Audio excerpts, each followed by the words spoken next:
Bismillahirrahmanirrahim. Assalamualaikum warahmatullahi wabarakatuh.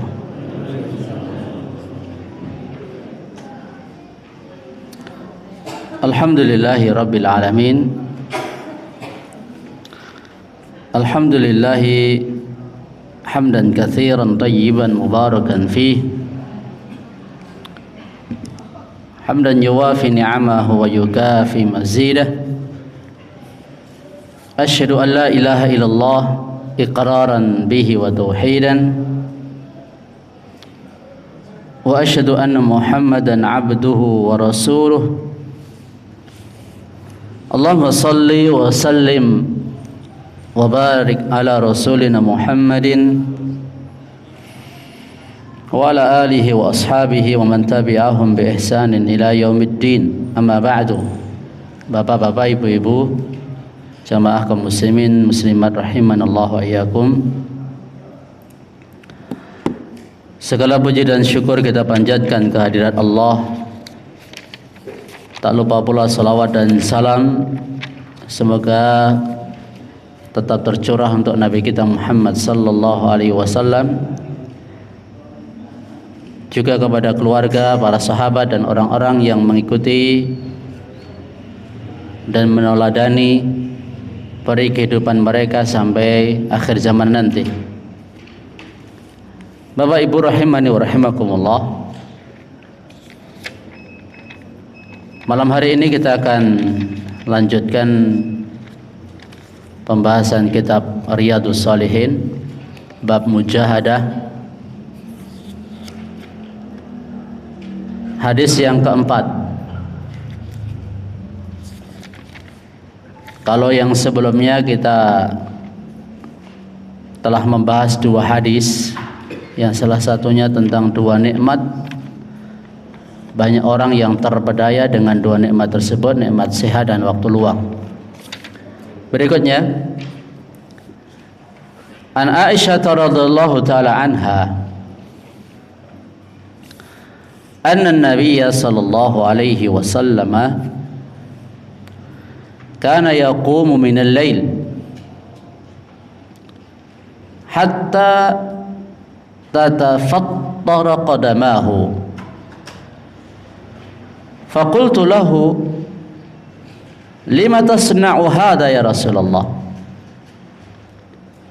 wa qad ghafara Allahu laka ma taqaddama min dhanbika wa ma ta'akhkhar.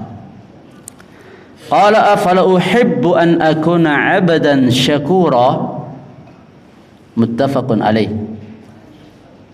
Wa hadha lafdul Bukhari. Diriwayatkan dari Aisyah istri Nabi alaihi salatu wassalam bahwasanya Nabi alaihi salatu wassalam biasanya, ini maksudnya rutinitas yang dilakukan Nabi sallallahu alaihi wasallam, beliau bangun malam dan salat hingga tatafattara. Tatafattara itu tatasyaqqaqa, pecah-pecah. Qadamahu, dua telapak kaki Nabi sallallahu alaihi wasallam. Faqultu lahu, maka aku bertanya kepada beliau, lima tasna'u hadha ya Rasulullah, mengapa anda berbuat seperti ini ya Rasulullah? Anda salat kok sampai seperti itu? Wa qad ghafara Allahu laka ma taqaddama, padahal Allah Subhanahu wa taala sudah mengampuni dosa anda yang telah lalu, wa ma ta'akhkhar, maupun yang akan datang. Kenapa anda masih berbuat seperti itu ya Rasulullah? Apa jawabannya Nabi sallallahu alaihi wasallam? afala akunu 'abdan syakura, afala uhibbu an akuna 'abdan syakura.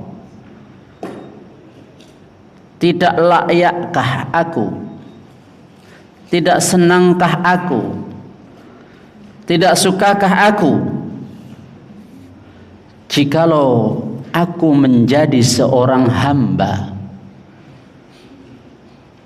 syakura, katsirus syukur, yang banyak bersyukur kepada Allah Subhanahu wa taala. Ya. Kita tuh sebenarnya kalau membaca hadis ini ya malu sebenarnya. Karena kita tuh sangat jauh levelnya dengan Nabi sallallahu alaihi wasallam. Ya, tapi karena ini memang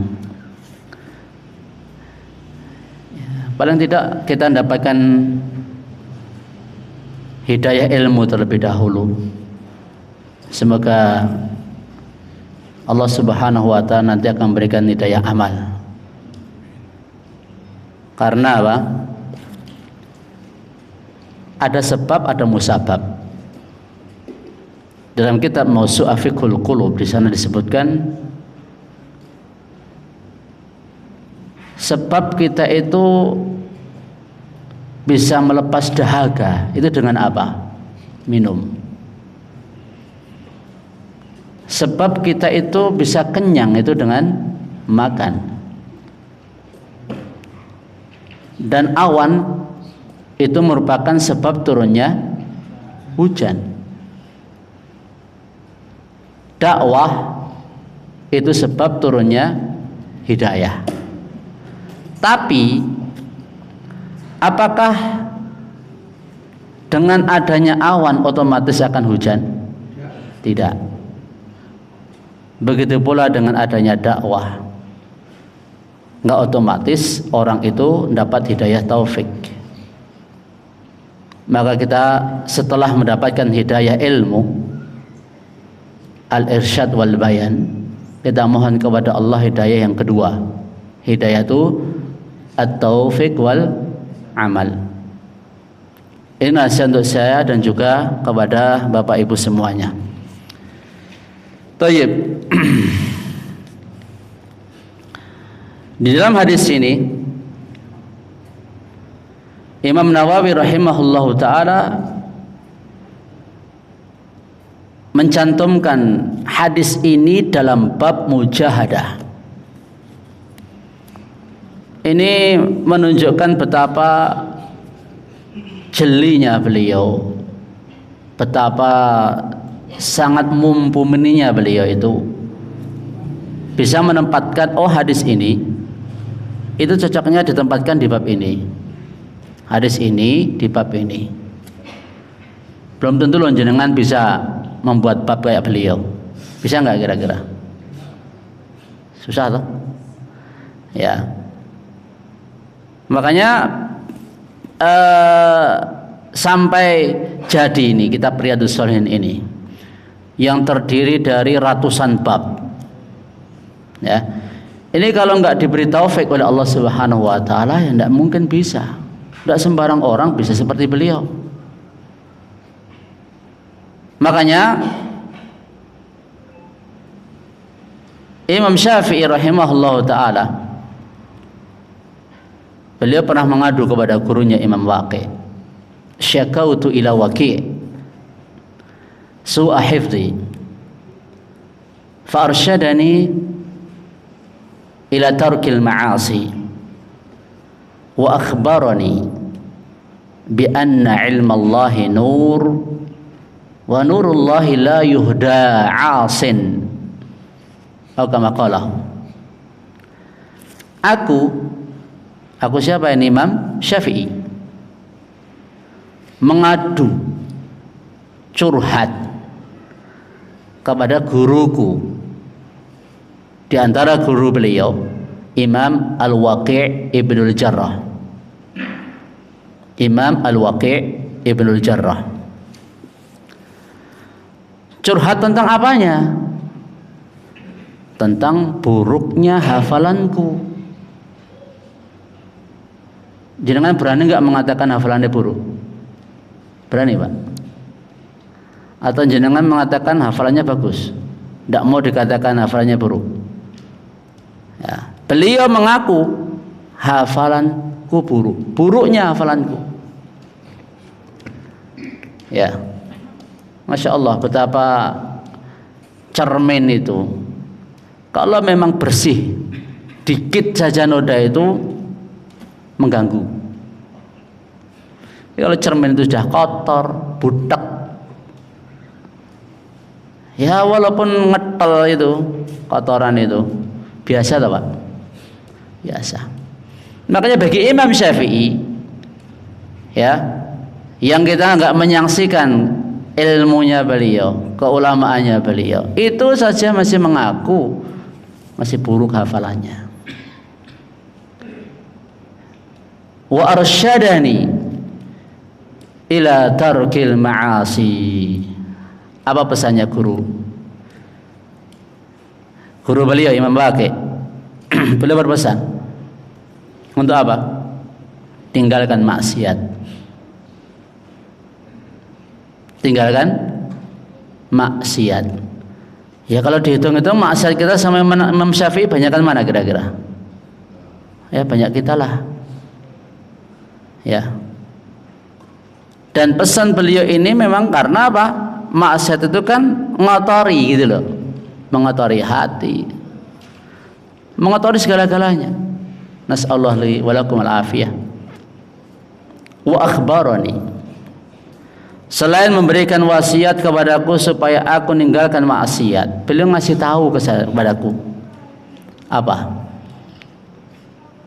In wa'lam anna ilmallahi nur.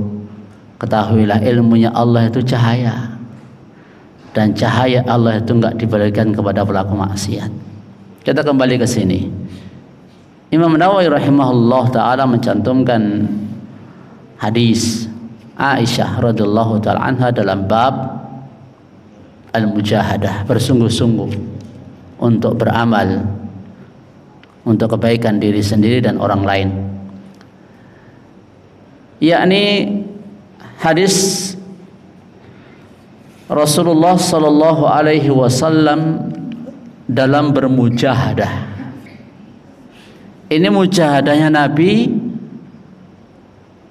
untuk diri beliau. Sampai seperti ini. Belum mujahadah beliau kepada orang lain. Kemarin sudah kita sampaikan mujahadah dua, mujahadah terhadap diri sendiri, mujahadah terhadap orang lain. Dan inilah gambaran mujahadahnya Nabi sallallahu alaihi wasallam terhadap diri beliau sendiri. Bagaimana mujahadah beliau? Mujahadah beliau untuk mengontrol, mengekang, mengendalikan diri ibadah kepada Allah.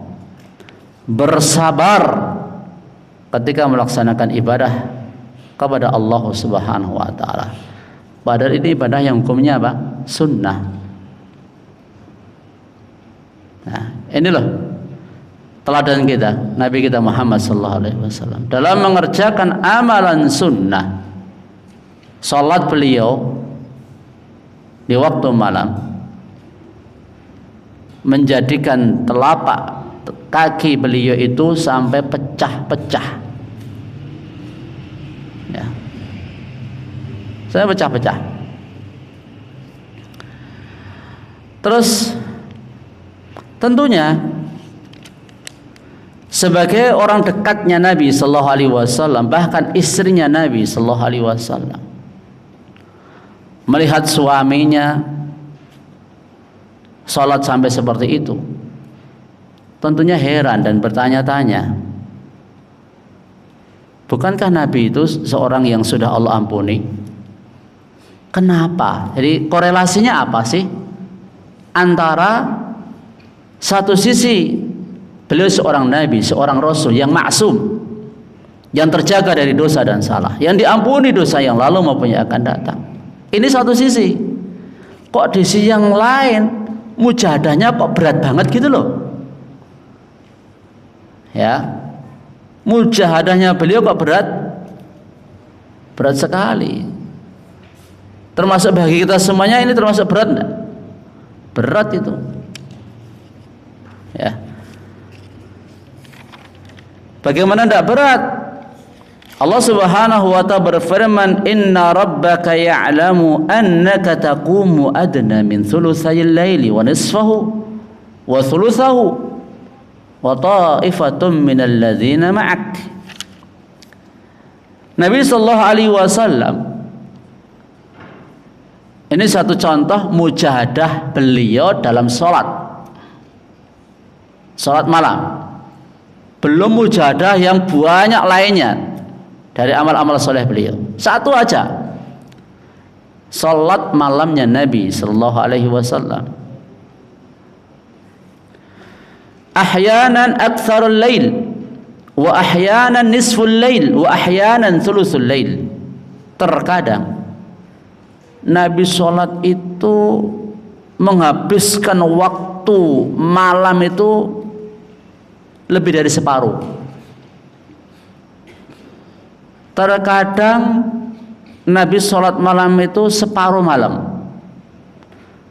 Terkadang sepertiga malam.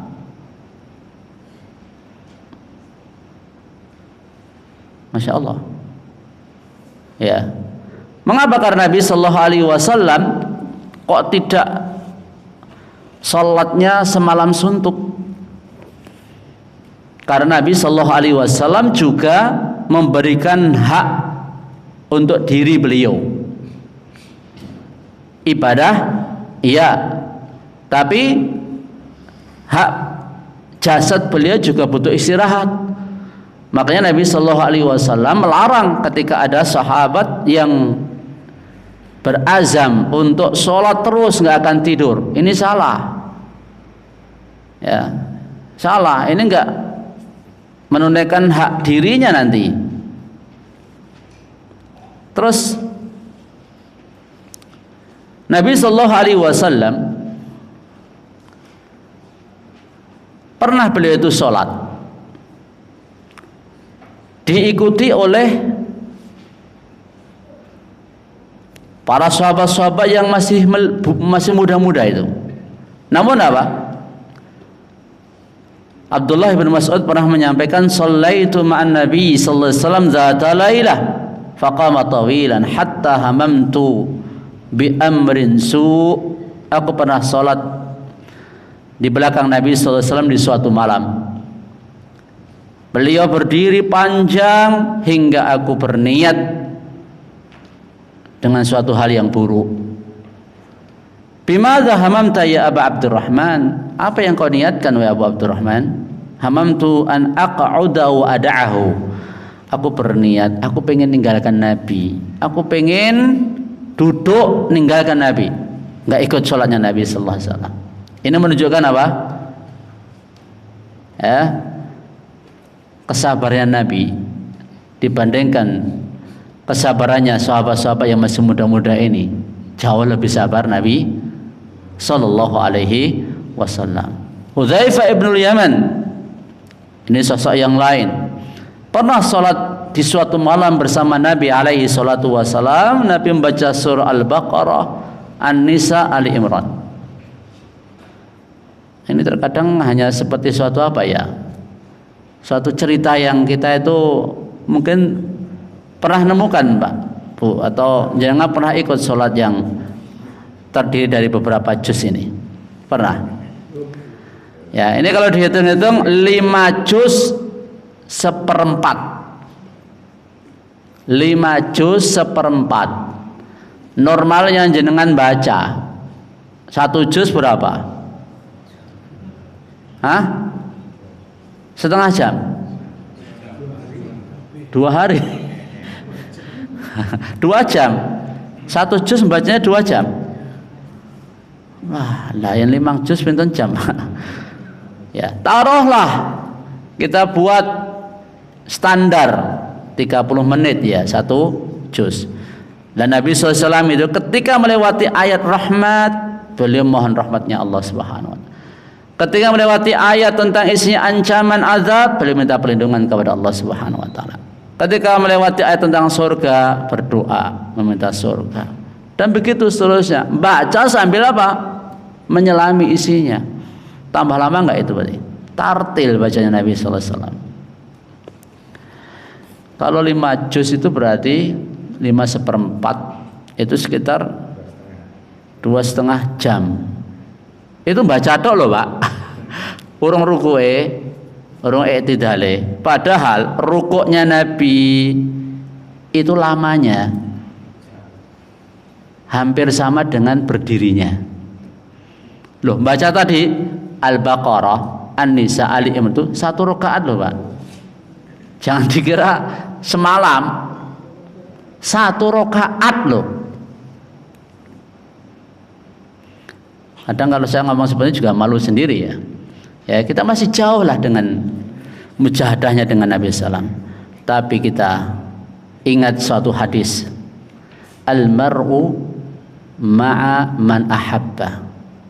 Ada sahabat yang bertanya kepada Nabi sallallahu alaihi wasallam, bagaimana tentang suatu kaum, seseorang yang mencintai suatu kaum walam yalhaq bihim, tapi dia belum bisa beramal seperti mereka. Dia cinta, seseorang cinta pada suatu kaum, tapi belum bisa beramal seperti mereka. Ya. Nabi SAW sampaikan apa? Al-mar'u ma'a man ahabba. Seseorang itu akan dikumpulkan bersama siapa yang dia cintai. Ya. Anas ibnu Malik sebagai meriwayatkan hadis tersebut, beliau sampaikan tidak ada setelah Islam yang paling beliau cintai, yang paling beliau senangi seperti mendengar hadis Nabi SAW ini. Seorang dikumpulkan bersama siapa yang dia cintai. Maka beliau sampaikan beliau cinta Allah, cinta Rasul, ya, cinta Abu Bakar, cinta Umar, dan beliau berharap dikumpulkan bersama mereka meskipun amal beliau belum seperti amalnya mereka. Kita lebih pantas mengatakan seperti itu. Ya, kita mencintai Allah, mencintai Rasul, mencintai Abu Bakar, mencintai Umar, mencintai orang-orang saleh, mencintai para sahabat, para ulama, ya, dan orang-orang yang Allah muliakan sebelum kita, dan kita berharap bisa berkumpul dengan mereka. Cinta itu juga termasuk amal soleh loh. Cinta itu termasuk bagian dari amal soleh, dan itu amalan hati. Ini juga yang menyebabkan perbedaan hasil akhir manajemen cinta ini antara misal cintanya Bilal kepada Rasul dengan cintanya Abu Thalib kepada Rasul. Bedanya di mana ini? Abu Thalib cinta Rasul enggak? Cinta. Bilal cinta Rasul? Cinta. Apa letak perbedaan cinta dua orang ini kepada Nabi kita Muhammad SAW? Bedanya di mana? Pernah nggak jenengan berpikir, wah ternyata masalah cinta aja ini kalau manajemennya keliru, itu ya keliru hasilnya loh. Cintanya Abu Thalib kepada Nabi itu cinta tabi'i. Tahu, cinta tabiat, namanya paman, cinta sama ponakan itu wajar enggak? Wajar. Cinta karena nasab, ya. Cinta kepada dirinya Nabi Muhammad sebagai keponakannya Abu Thalib, tapi tidak cinta kepada agama Nabi Muhammad. Beda dengan cintanya Bilal kepada Nabi SAW. Cintanya Bilal itu bukan cinta kepada pribadi secara hubungan nasab. Masih ada hubungan nasab enggak, tapi cinta itu cinta agamanya Nabi Muhammad. Kecintaannya Bilal ini yang diterima oleh Allah Subhanahu wa taala. cintanya karena Allah, mencintai agama Nabi Muhammad, cinta itu karena Allah. Tapi kalau Abu Thalib mencintai Nabi Muhammad semata karena tabi'i, itu bukan cinta karena Allah. Ya, cinta secara tabi'i itu belum berpahala. Kalau cintanya karena Allah, ya itu baru berpahala. Meskipun kita nggak ada nasab sama Nabi Muhammad, nggak ada nasab sama Abu Bakar, nggak ada nasab sama Umar, tapi kalau cinta kita, cinta agama mereka, cinta amalan-amalan mereka, maka itu yang akan diterima oleh Allah Subhanahu wa Ta'ala. Tapi kita cinta sama istri, sama anak, sama orang tua, jikalau beda agama atau jikalau beda akidah, itu bukan cinta yang terpuji dan tidak memberikan hasil. Antara Ibrahim sama bapaknya, memang kalau secara tabi'i anak itu pasti cinta sama orang tua. Bahkan Nabi Ibrahim pun berharap, berdoa kepada Allah, ya, untuk memintakan ampun untuk orang tuanya, untuk bapaknya. Tapi apa? Dilarang oleh Allah Subhanahu wa Ta'ala. Nabi Nuh berdoa kepada Allah, ya, untuk menyelamatkan putranya. Innahu min ahli, dia termasuk keluargaku. Allah bantah, ya? Innahu laisa min ahlik, innahu amalun ghairu saleh. Dia bukan keluargamu, dia melakukan amal yang tidak saleh. Nabi Nuh, Nabi Lut, istrinya beramal tidak seperti amalnya mereka. Mungkin secara tabi'i ada kecintaan di antara mereka, tapi itu cinta yang nggak terpuji dan nggak diterima di sisi Allah. Karena itu sudah kodrat gitu loh ya, nggak perlu nggak perlu usaha. Tapi kalau cinta karena agama ini perlu usaha, perlu ilmu, itu loh, mencintai seorang karena agamanya. Ini tadi sampai apa toh? Ya, yang ngelengke tadi loh tentang amalnya Nabi Muhammad itu kok kita masih jauh. Ya kita nggak ada buruknya, nggak ada jeleknya kita belajar seperti ini, meskipun kita belum bisa seperti itu, tapi ada niat nggak, paling tidak kita ingin seperti itu, kita pengen bisa seperti itu. Ini pentingnya, jangan dianggap ini seakan-akan materi yang di luar sana, istilahnya jauh di atas kita untuk bisa sampai ke situ. Maka ada sisi lain yang bisa kita ambil pelajaran, dan semoga ini diterima oleh Allah Subhanahu wa Ta'ala. Ya, kita tahu Nabi Muhammad amalnya seperti itu dan kita belum bisa seperti itu, tapi kita berharap bisa berkumpul dengan Nabi SAW karena cinta kita kepada beliau, cinta kita kepada amalan-amalan beliau, kepada agama beliau. Ya, sebagaimana tadi kecintaan Bilal dengan kecintaannya Abu Thalib, maka cintanya Bilal yang diterima oleh Allah. Ya, walaupun amalnya Bilal belum bisa seperti amalnya Rasulullah, tapi orang akan dikumpulkan bersama siapa yang dia cintai. Baik, berikutnya Bapak Ibu sekalian, azanillahu wa iyyakum.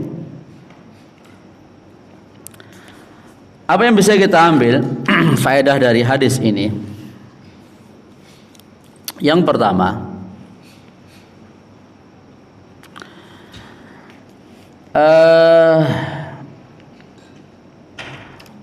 syukur itu memiliki 3 rukun. Asyukrul kamil, syukur yang sempurna itu yastamilu ala 3 arkan, meliputi 3 rukun. Yang pertama, i'tiraful qalbi bi ni'amillah, hati mengenal terhadap nikmat-nikmat Allah Subhanahu wa Ta'ala tersebut. Ya. Terus yang kedua, iqrarul lisan, lisan pun mengakui, mengucapkannya. Wa thana'uhu, lisan juga memuji, menyanjung kepada Allah Subhanahu wa Ta'ala. Terus yang ketiga, ya, anggota badan melaksanakan ketaatan kepada Allah atau menggunakan nikmat tersebut untuk menaati Allah dan menjauhkan diri dari maksiat kepadanya. Ini 3 rukun syukur. Di sana ada amalan hati, amalan lisan, amalan anggota badan. Kalau seseorang ini syukurnya baru sekedar hati, belum lisannya, belum anggota badannya, ini enggak sempurna syukur dia. Hanya mengakui tak. Makanya orang-orang kafir, orang-orang musyrik, mereka itu tahu yang ngasih rezeki itu Allah, ya, yang membebaskan mereka atau menyelamatkan mereka dari mara bahaya itu Allah. Mereka yakin tahu itu, tapi mereka nggak melaksanakan ketaatan kepada Allah, itu bukan syukur yang sempurna. Terus kalau diyakini dalam hatinya, diucapkan dengan lisannya, tapi dalam perbuatannya tidak sesuai dengan perintah Allah, iblis pun juga mengakui, ya, mengakui tentang kekuasaannya Allah, dan dia juga menyatakan inni akhafullah, aku takut sama Allah, tapi nggak mau melaksanakan perintah Allah, nggak mau menjauhi larangan Allah. Itu juga bukan syukur yang sempurna. Jadi intinya syukur itu nanti, ya, kepada 3 hal tersebut, dan akan nampak bentuk syukur orang itu dalam melaksanakan ketaatan kepada Allah. Makanya jenengan sholat itu wujud jenengan itu syukur sama Allah. Walaupun mungkin secara lisan jenengan tidak mengatakan, tapi lisanul hal, perbuatan jenengan sholat itu berarti apa? Mewujudkan syukur. Contoh misalnya jenengan punya anak. Seorang anak yang istilahnya berbakti atau pandai berterima kasih kepada orang tua dengan yang tidak, kita pasti bisa membedakan. Kalau si anak itu misalnya dia mengakui bahwa orang tuanya sebab dirinya ada, dia mengakui orang tuanya yang selama ini ngulawentah dirinya, yang ngasih nafkah, yang belikan pakaian, belikan uang dan lain sebagainya, diakui itu. Lisannya pun juga ngomong kepada orang tuanya seperti itu. Tapi ketika orang tua memerintahkan dia sesuatu, dia nggak mau laksanakan. Ketika orang tua melarang sesuatu kepada anaknya, dia langgar. Dan itu terjadi setiap hari seperti itu. Hatinya anak tahu orang tuanya yang berjasa pada dirinya, lisannya pun juga mengaku, tapi dalam perbuatannya dia nggak mau patuh sama orang tua, nggak mau nurut sama orang tua. Ya nurut jenengan, itu anak yang bagaimana? Durhaka atau berbakti? Durhaka. Tapi kalau si anak itu nggak usah ngomong sama orang tua, nggak usah muji-muji orang tua, tapi setiap diperintah anak, nak kerjakan ini nak, dia laksanakan, ya. Atau enggak dia diperintahkan, dia sudah sampaikan, sapu nak halaman, ya, atau rumah, tolong disapu, ya. Sekali diperintah, besok-besoknya nggak usah diperintah. Anak itu wis nyapu dewi. Kira-kira jenengan seneng nggak anak seperti itu? Manut, nurut nggak itu namanya? Nurut. Tapi nggak usah banyak babi buba misalnya, nggak usah banyak cincong ibaratnya. Tapi orang yang, ya ini masalah hakikat cinta itu seperti itu Bapak sekalian. Nggak usah banyak ngomong, banyak cincong gitu loh. Ngaku cinta Rasul sampai ngomong-ngomong sampai muji-muji cinta ame kurang golek, tapi dalam prakteknya tidak sesuai dengan sunnahnya Rasul. Ini namanya ngapa ini? Ya. Jadi yang dilihat itu prakteknya. Makanya Nabi Muhammad SAW Selain lisan beliau yang paling sempurna dalam memuji menyanjung Allah, hati beliau juga paling dalam di dalam mengenali nikmat-nikmat Allah Subhanahu wa taala. Bahkan saking dalamnya Nabi dalam memahami nikmat Allah itu, di antara doa beliau apa? Ya. Di antara doa beliau,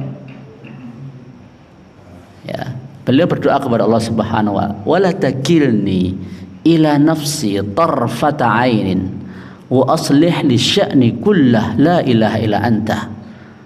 Ya. Jangan engkau biarkan aku ya Allah ngurus diriku sendiri ya Allah meskipun sekejap mata.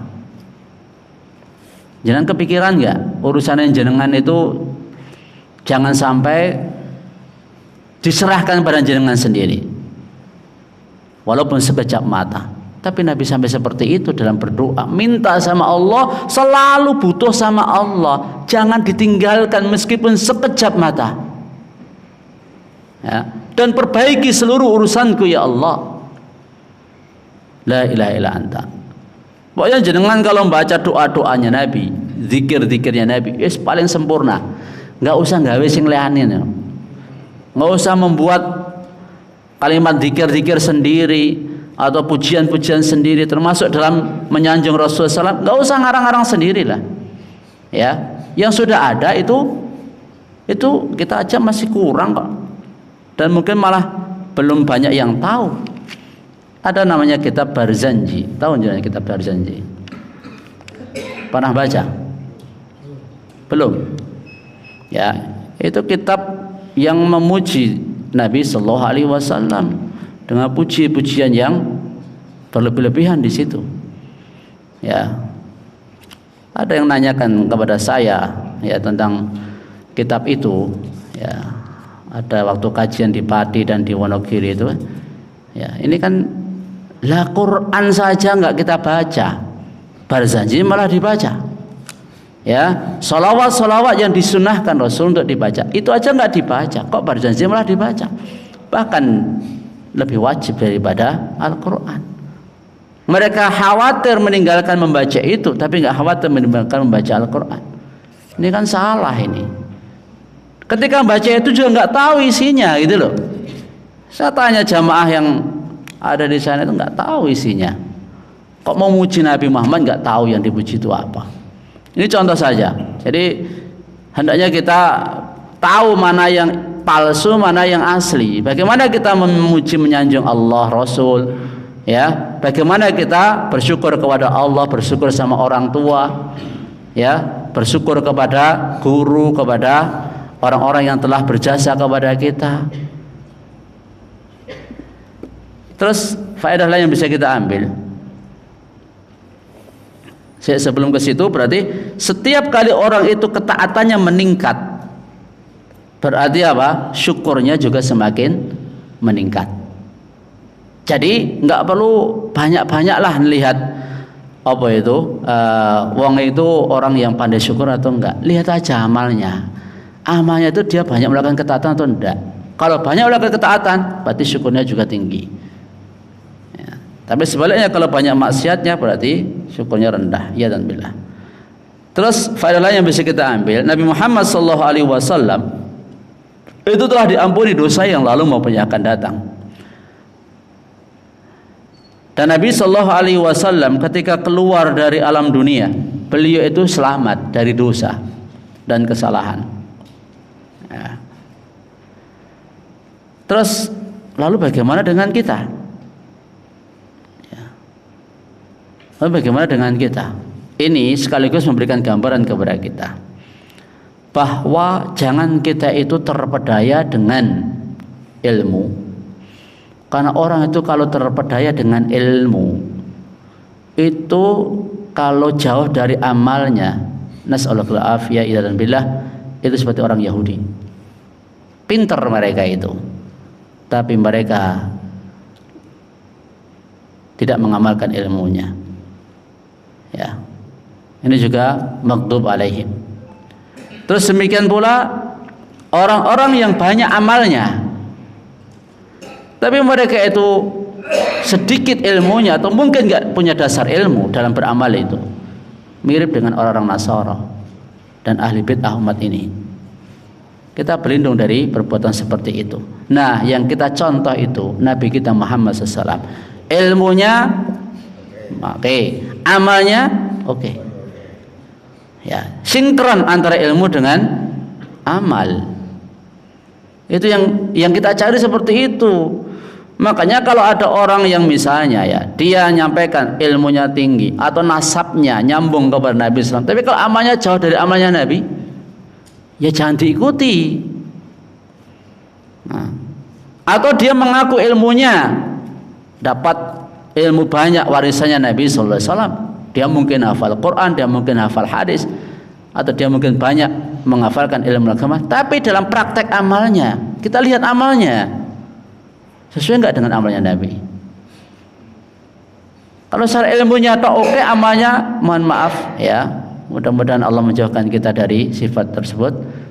Belum oke ya, berarti masih perlu dikoreksi gitu loh, ditingkatkan. Ilmunya sudah, tinggal amalnya kita tingkatkan ya. Itu yang penting ya, karena cirinya orang soleh itu ya begitu Bapak Ibu sekalian. Tidak ada rumusnya orang yang soleh itu, orang yang ngaku wali Allah itu kok tidak perlu sholat. Wali Allah itu tidak perlu sholat ya, karena ada yang ceramahnya atau penyampaiannya menyebutkan yang wajib sholat itu yang tidak sholat. Tapi kalau wali Allah itu sudah nggak wajib sholat. Pernah dengar ucapan seperti itu? Itu batil itu ya. Kalau orang-orang yang mengaku wali tapi amalnya jauh dari amal Nabi, ini nggak tepat ya dan billah. Nas'allahu li wa lakum al-afiyah. Pada faedah yang lain, termasuk keistimewaan Rasulullah sallallahu alaihi wasallam, Allah telah ampuni dosa yang lalu maupun yang akan datang ya. Adapun selain beliau itu tidak ada yang maksum. Makanya Bapak Ibu sekalian, ketika kita muamalah ya, dalam kita bermuamalah itu pasti kita ada kurangnya, pasti itu. Karena kita itu nggak maksum, ya. Dan kita, sebagaimana sabda Nabi SAW, kullu bani Adam khata' wa khairu khata'in at-tawwabun. Setiap manusia itu pasti banyak salah, dan setiap orang yang banyak berbuat salah itu, sebaik orang yang banyak berbuat salah adalah yang banyak bertaubat kepada Allah Subhanahu wa taala. Kita masih sangat kurang dalam ibadah kepada Allah. Kita juga masih sangat kurang di dalam bermuamalah yang mencontoh muamalahnya Rasulullah SAW. Tapi kita ingin dalam kita ibadah, dalam kita muamalah, ingin seperti ibadah dan muamalahnya Nabi. Hanya saja mungkin masih banyak kekurangannya di sana dan di sini. Makanya kita saling memaafkan dan saling mengetahui batas-batasan kita itu sampai mana. Jangan kemudian kita dihukumi harus seperti Nabi Sallallahu Alaihi Wasallam. Nggak ada cacatnya, nggak ada kurangnya. Karena kalau kita dalam bermuamalah yang dicari kayak begitu, jenengan nggak akan ketemu. Betul deh. Kalau dalam kita mencari pertemanan, dalam mencari relasi, dalam bermuamalah, kok sempurna kayak Nabi SAW, tidak mungkin. Makanya sekaligus mengingatkan bahwa kita semuanya adalah makhluk yang sangat kurang di sana sininya. Maka sebagaimana kita bisa memaklumi kekurangan diri kita, kita pun hendaknya juga bisa memaklumi kekurangan yang ada pada orang lain. Janganlah memandang kepada diri sendiri dengan menutupi kekurangan dan keburukan diri, tapi muamalah sama orang lain menuntut kesempurnaan. Ini enggak mungkin.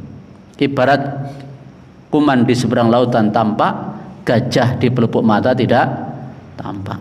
Semoga Allah memberikan taufik kepada kita semuanya. Dan terakhir, keutamaan sholat malam, ya, di mana sholat malam ini merupakan tradisi orang-orang soleh sebelum kita. Wallahu ta'ala bisawab. Nas'allahu li wa lakum al-afiyah wat-tuqa wal-afaf wal-ghina wa ilman nafi'a wa amalan mutaqabbala wa qalban salimatan khalisulaqan karima. Subhanakallah bihamdika asyhadu an la ilaha illa anta astaghfiruka wa atubu ilaik. Assalamualaikum warahmatullahi wabarakatuh.